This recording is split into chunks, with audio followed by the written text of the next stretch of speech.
Hi guys, welcome back to the new entrepreneur series of the Growth Mindset podcast, where we will interview interesting entrepreneurs and their unique ideas every week. If you want to be aware of what new and interesting ideas are taking life around you, then this short 15 to 20 minute podcast episode will give you all that information. So, without further ado, let's talk to our entrepreneur of the week. Thank you so much, Mr. Girish, for taking your time out and joining us on the podcast. It is a pleasure to have you here. Thank you very much, Irshad. Always a pleasure and very excited to be here. Awesome. So, Mr. Girish, can you go forward and give my listeners a quick insight about where you're from? What's your background story like? Yeah, so I am actually from a working class family. My father was a government servant, and we were brought up, in a typical middle class environment, traveling all over the country. I was very fortunate that my father had a transferable job, and so I've been very fortunate to look at many cultures, and I think that stood me in great stead. From Port Blair, the islands of Andaman Nicobar, to Gujarat and Delhi and Orissa are some of the places that I grew up. Then, of course, went on to do my engineering in NIT Nagpur and then an MBA from Mumbai. So I have seen small towns, I've seen big urban cities. So my childhood sort of groomed me to a personality that I am today. Many times when people ask me from where are you, I struggle to answer because I'm from India. My finger to one city. Exactly. It makes sense a lot to me as well, because since you've said you've traveled to a lot of places, I've been, I was born in Gujarat. I've been in Mumbai for a couple of years. My dads are from Rajasthan. And, when people ask me, now I'm in Bangalore. So now people ask me, I also struggle. Even end of the day, I just end up saying, I'm an Indian man. So just don't ask me anything else. That's how it is. That's right. Yeah. And then you chose engineering, and then now you are, the chairman of one of the leading TPA firms. So how did all this journey begin? Were you always interested in doing engineering, or did you just follow the crowd? What was the inspiration? Very interesting. Actually, I didn't want to be an engineer at all. My father, my father wanted me to be an engineer. My mother wanted me to be a doctor. Okay. I wanted to be a chartered accountant. And I actually, after I finished my 10th, because my father was in central government, I studied in Kendra Vidyalaya because we used to get transferred every 3 years. And when I finished my 10th, I happened to be in Bangalore at that time. My father had moved us to Bangalore because he felt that, my grandparents were here, and he said, maybe you should study engineering in Bangalore. But I took my transfer certificate from Kendra Vidyalaya. My father used to work in Gujarat. Without telling him, I took my transfer certificate and joined a college in the PUC in Bangalore, as they call it, in the commerce section. 2 weeks later, my father came to know, those good old days, I'm talking about early 80s. My father realized that I had taken DC. He flew back to Bangalore, put me back in science and said, you must be an engineer, then you decide what you want to do with your life. That's how I became an engineer. So then, of course, I was fortunate that I could get admission to a very leading college, national NITs, and they did my mechanical engineering. But my heart was never to be an engineer. So I immediately followed engineering with an MBA and sort of stepped out of engineering. I think I now thank my father for having forced me to do engineering, because I think when you come out of engineering, it gives you a very inquisitive mind and very rational mind. So you are trained to be a problem solver as an engineer. Yes. And the diversity of the education sort of gives you the ability to not get rattled by any new subject that's thrown at you. In hindsight, I do thank my father for Bangalore and forcing me to drop being a chartered accountant, but get back to being an engineer. Yeah, I think that's very common today as well, right? Like a lot of Indian parents, the mentality that today we have is normally we want our kids to be engineers or doctors. That's across the board, because I'm an engineer myself. I did my engineering in computer science, but right now I'm doing a work which is nowhere related to computer science, and I'm also doing my MBA right now, just to make sure I cover it up. But the good thing about obviously engineering is, obviously, as you said, you get to learn a lot of new things. And then end of the day, you can decide your own path, right? It's not necessary that if you've done engineering, you should only do that. Once you know that your heart is not there, you can actually go and start something that you really like, which is what you also did. Absolutely. I think that's rightly said. I think engineering just gives you the great platform or a foundation, and then you go and do what you love. And Exactly. you have to go to the shop floor or do engineering because you are a graduate. But True. education does not go. I mean, it stays with you, and it's a useful platform. Absolutely. And then how did your journey begin after you finished your engineering and then did your MBA? When did you decide that, okay, this is where my heart is and this is where I'm gonna start? How did that happen? Yeah, interesting. So even when I was doing my engineering, I was sort of because I was interested in finance. I used to read a lot of books on finance.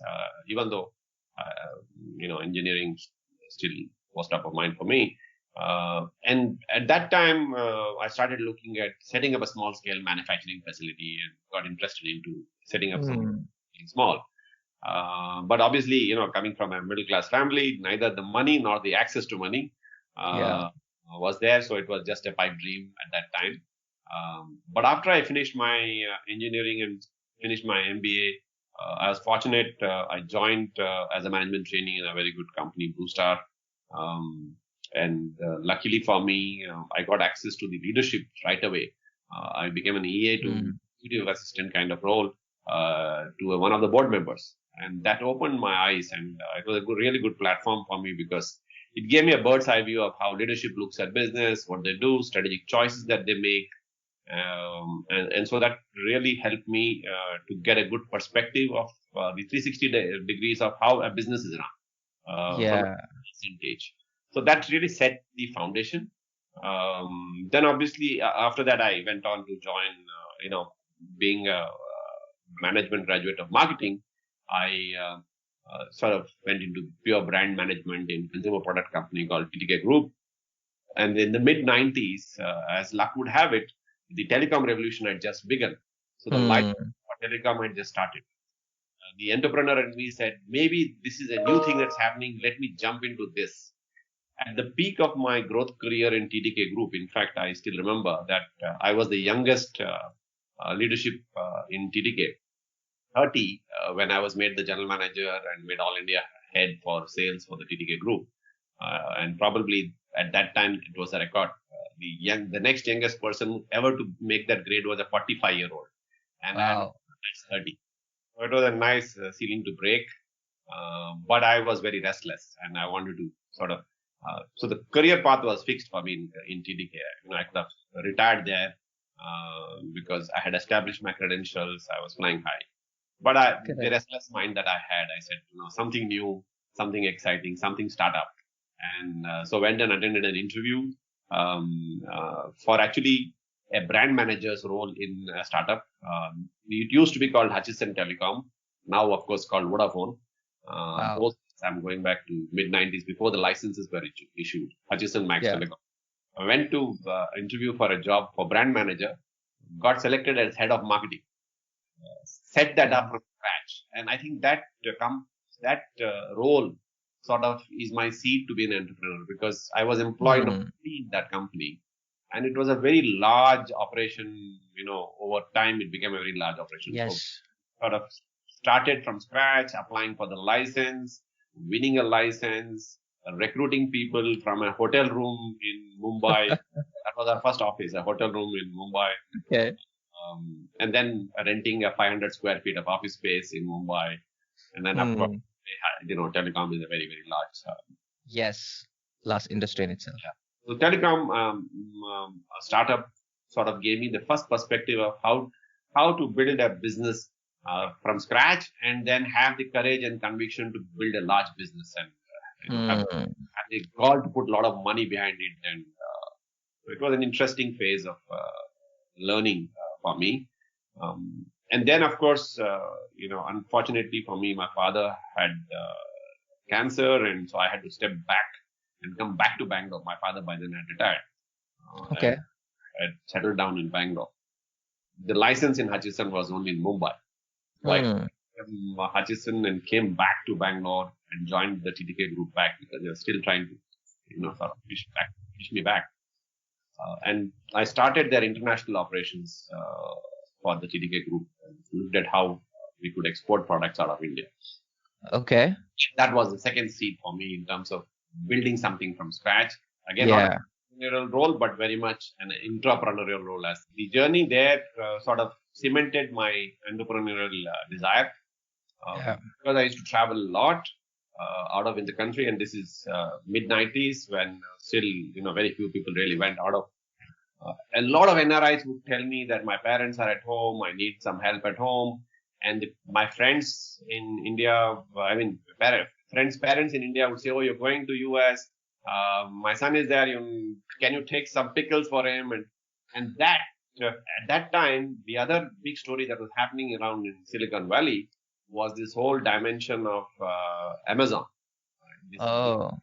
Jeff Bezos had just started talking about how the world is going to change. Internet is going to be the thing. People are going to buy books online and stuff like that. And initially, Mm-hmm. my reaction was skeptical. Why would anyone? This is the late 90s, and I was thinking, how can anyone buy anything online? Correct. Possible. You have to go field stuff and stuff like that. But as I started hearing more of that, I felt that there was something here. Internet was going to be a big thing. So this Hmm. kind of being the internet coming up of age or early phases of internet, and this data point of my friends and have parents asking me for stuff to do. I mixed these two and said, "There's an idea here. Can I build something for NRIs in India?" And that's how I started my entrepreneurial journey. I quit that cushy job, a fancy job, with very little salary. I mean, very little savings that I had.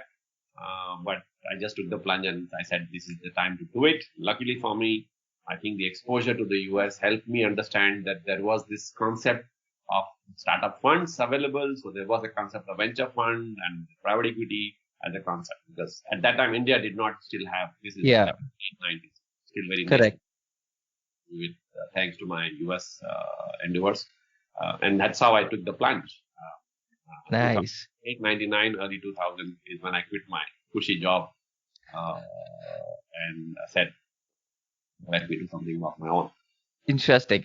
So getting to you've said a lot of important things while you were talking. You first thing you spoke about the moment you started your journey. Uh, you got the access to the leadership team, wherein and you kind of understood what kind of decisions they're making, how are they strategizing. What were few things that you learned that you could share with my listeners, basically, or entrepreneurs who can understand if they are starting a business, how do successful leadership members or leadership or leaders think so that they could also kind of implement the same in their lives? Yeah, so I think one of the things is, when we build businesses, we always look at the optimistic side. As entrepreneurs, we just don't think that anything can go wrong. It's a entrepreneur's brain, I say, is a double-edged sword. It is sharp and blunt. Sharp because it's sharp because they have the ability to observe data points. It is blunt because the ego doesn't permit them to think that what they can't see, they can't see. True, that's They nice. see everything, right? So it's a double-edged sword. But I think very early when I was looking at the board and how they were looking at, what caught my eye was that every time that a new idea would be tabled in this company, this gentleman would look and say, "Tell me what are the 5 things that can go wrong with this business?" His first Hmm. question was, "What can go wrong?" His Hmm.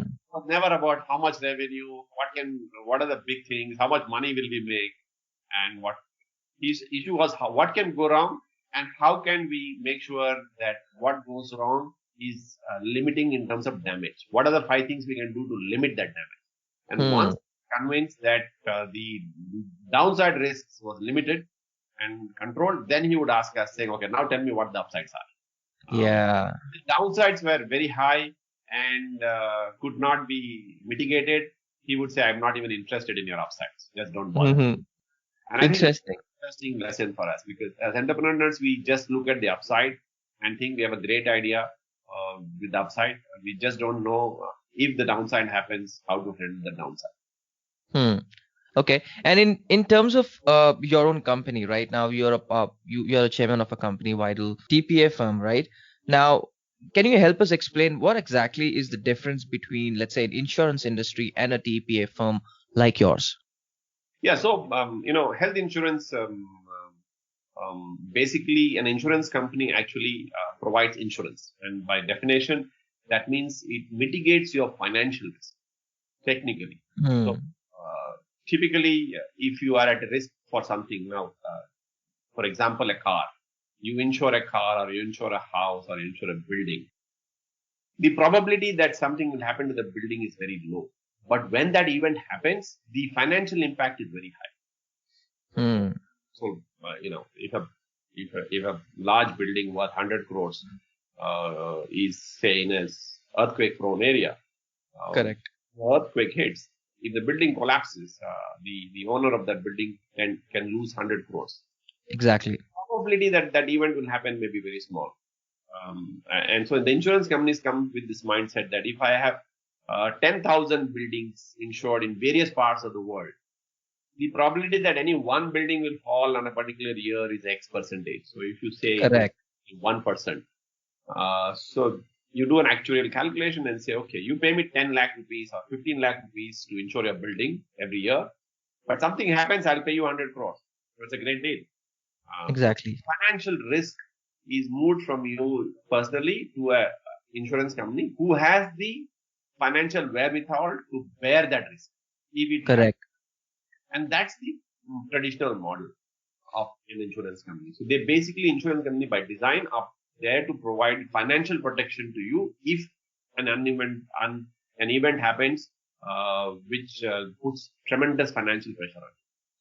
In Hmm. health insurance business, however, things are slightly different. Health insurance is more about health care than insurance for two reasons. Hmm. It's your health. So if you have 100 people, all 100 people will have some kind of sickness at some point of life. It is never Yeah. that 0 1. It may be one or two people may be lucky that they may not have any problem, Hmm. but most of us will have some problem. So the probability that something will happen is easy to measure. Hmm. Hence, one. The second dimension is, for most of us, when a health risk happens, the cost of that is normally in 99% of the cases not significant. It's in a case of, Yeah.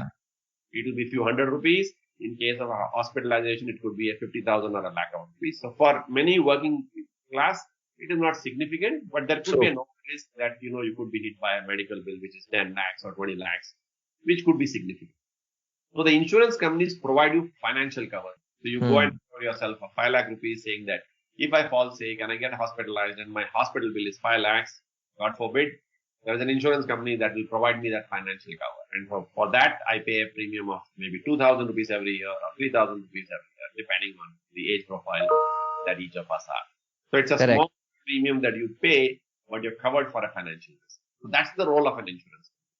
The third Hmm. administrator actually administers that policy on behalf of the insurance, because now the nuances of this business is very high. I mean, there is because when you fall sick and get hospitalized as a patient, you don't know whether that hospitalization is needed, not needed.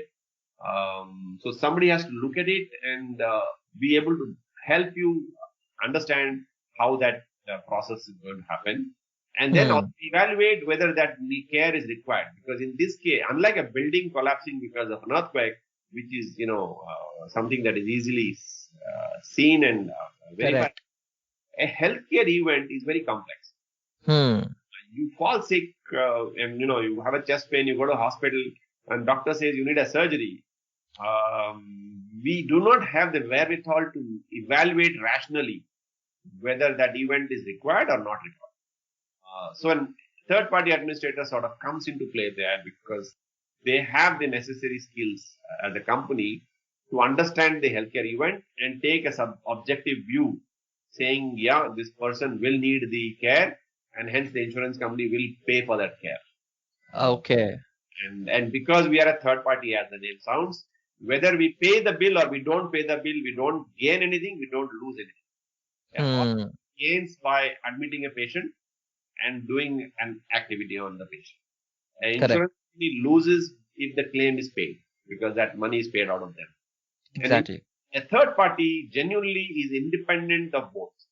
So he's actually a very good custodian of the policyholder and stroke patient. Yeah, He has nothing to lose or nothing to gain by paying the claim or not paying the makes sense. Makes sense. So it's basically biased and it's not siding towards one side, which makes claim. it better.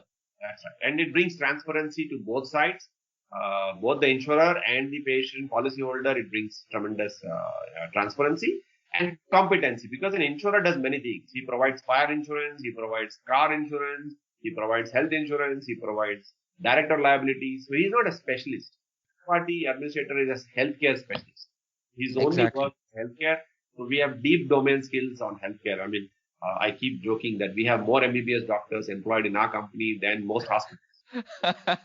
Interesting. The idea of insurance also is so complex and vast today, right? There are so many kinds of insurance, and I personally know when people talk about insurance, they themselves are confused to what exactly is happening. But now, when you are breaking it down in such a pattern, I'm sure that a lot of listeners would at least have an idea as to what it is. Absolutely. I think insurance is a very complex subject and a black box for many people. And to your point, lenses are different. So for a Correct. long time, most people, when you say insurance, they think it's LIC, which is the most. So they confuse all insurance to be life insurance. Life True. insurance is one piece of our insurance. There are Insurance so industry. many other layers of insurance that one needs to worry about, uh, Exactly. and it's complex. So True. there is knowledge arbitrage, stroke information arbitrage between buyer and seller, and I think Correct. the third party administrator um, uh, plays a significant role in making sure and bridging that information arbitrage between both the policyholder, insurer, and the provider. Yeah, and you've been doing this for over a decade now, if I'm not wrong. Almost 20 years, to 20 2000, years. 2000 to 18 years to be precise. Wow, nice, nice. And how about this current scenario? You understand Corona has impacted.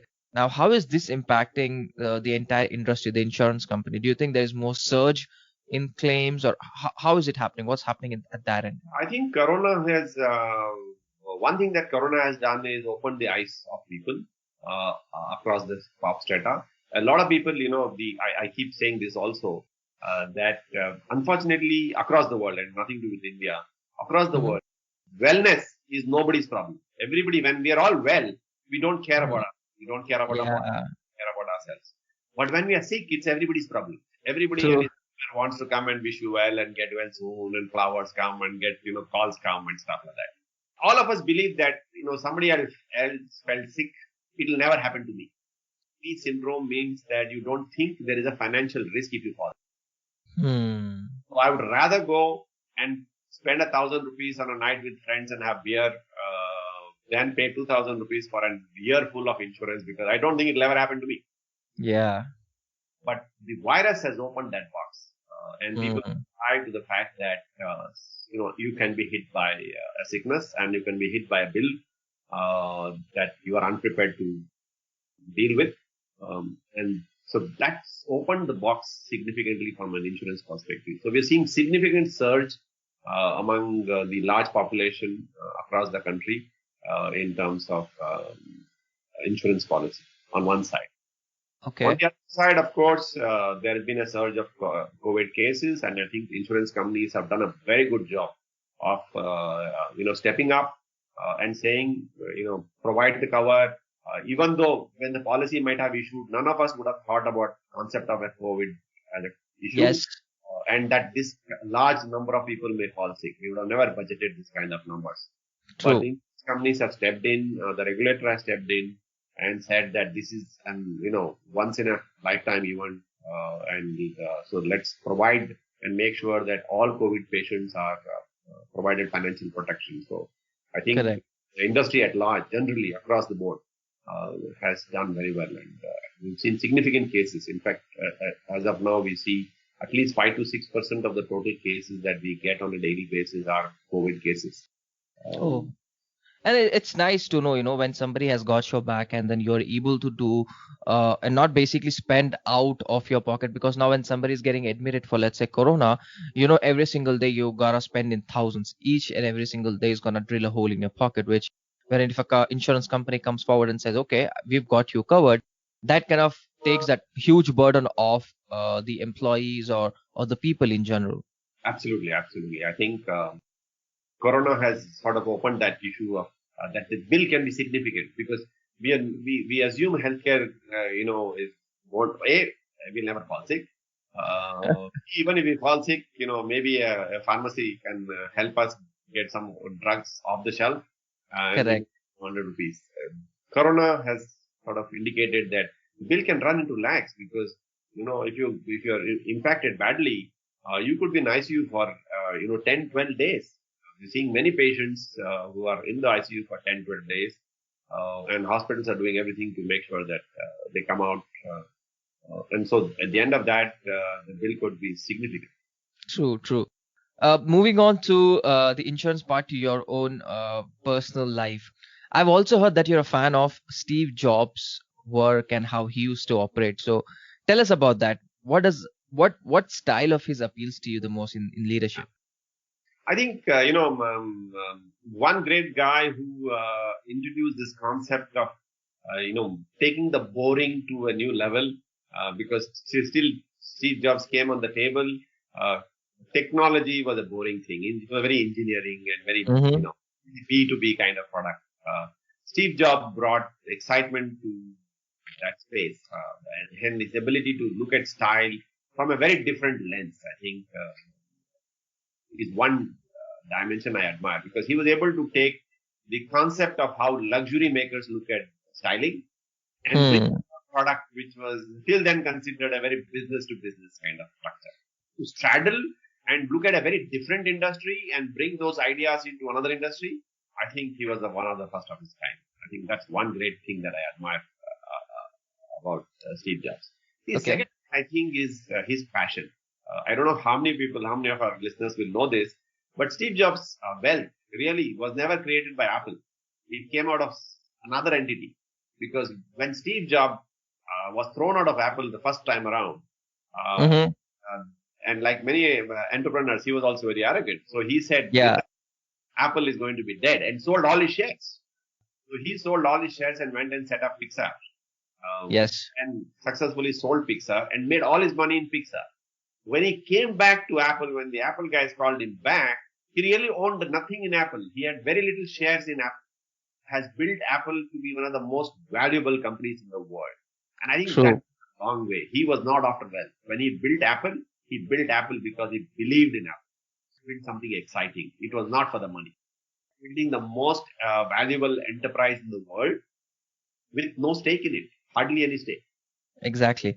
And I think that is very crucial as well, right? Like, for example, entrepreneurs who are actually starting their own business, or let's say somebody who's operating a business, being passionate about it, making sure you are not just concentrating on the financials, but also truly believing in what you actually have to deliver, which is adding value.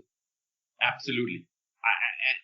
And that's the other thing I keep telling a lot of young entrepreneurs saying, if you want to be an entrepreneur because you think you can make a lot of money, forget it. Because you'll make money anywhere. True. Make money in a job too. Because if you're a Fortune 500 CEO, you'll make a lot of money anyway. So if money is your criteria, go take a job. Take a 9 to 5 Hmm. job. You can be assured that you will make money.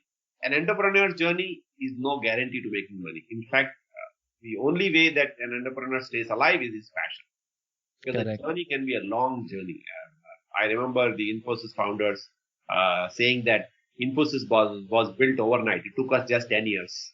It's a long journey. Never happened. True. So if you True. want to make money and find easy money, entrepreneurship is the last place. But a lot of Hmm. youngsters feel they look at the newspapers and look at all the victories that have happened. And unfortunately, the press only talks about the victories. And so everyone gets Yeah.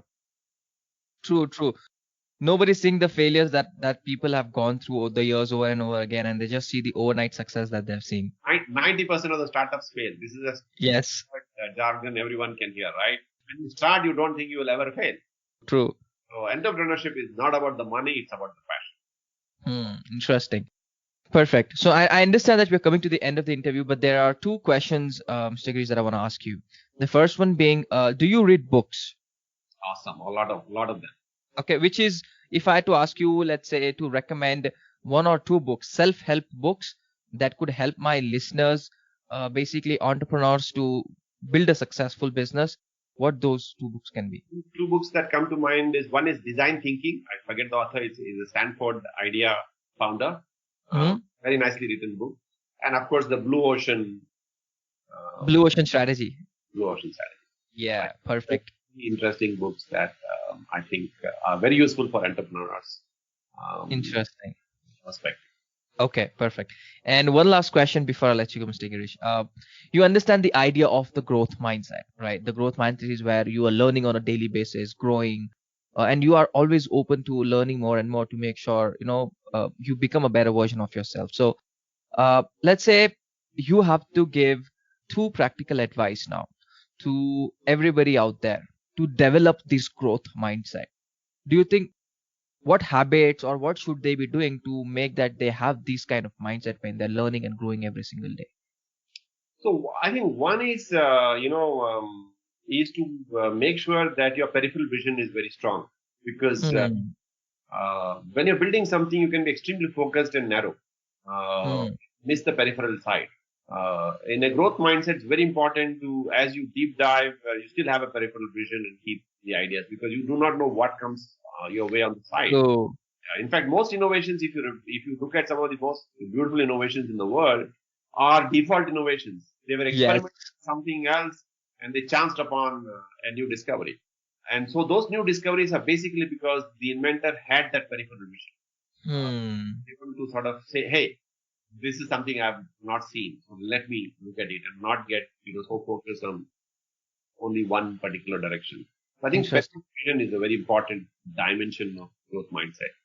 The Okay. second one, of course, I think is to do with sheer hunger. I think a lot of us, have a benchmark, and if we achieve that benchmark, we tend to think that, okay, now can I reduce my risk, and sort of consolidate. It's Hmm. important to stay hungry every day. And when you get up in the morning, you want to learn something new or do something new. So the hunger mindset also, I think, is a very important dimension. Yes. Awesome. I love the first one because as far as I've interviewed so many people, this is something that has come up for the first time. Having the peripheral vision and making sure that, you know, uh, uh, because as you said, Instagram was something which was also made out like that. They had a different intention altogether, but Instagram founders realized that, okay, we are seeing more traction on this side rather than what we were actually focusing on. So let us focus on the thing that is actually getting more likes. And that's when Instagram just became a platform where people were starting uploading pictures and it just boomed. So that's a very good example. Yeah, absolutely. I think Instagram is a great example of how the founders had that vision, Yeah, and be able to pull that out and say, "Hey, I see something here.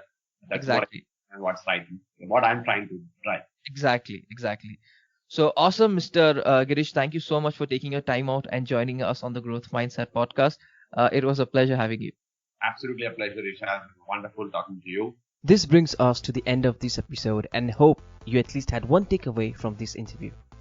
If you have any questions or want to talk to me personally, you can find me at www.silawathirshad.com. See you soon.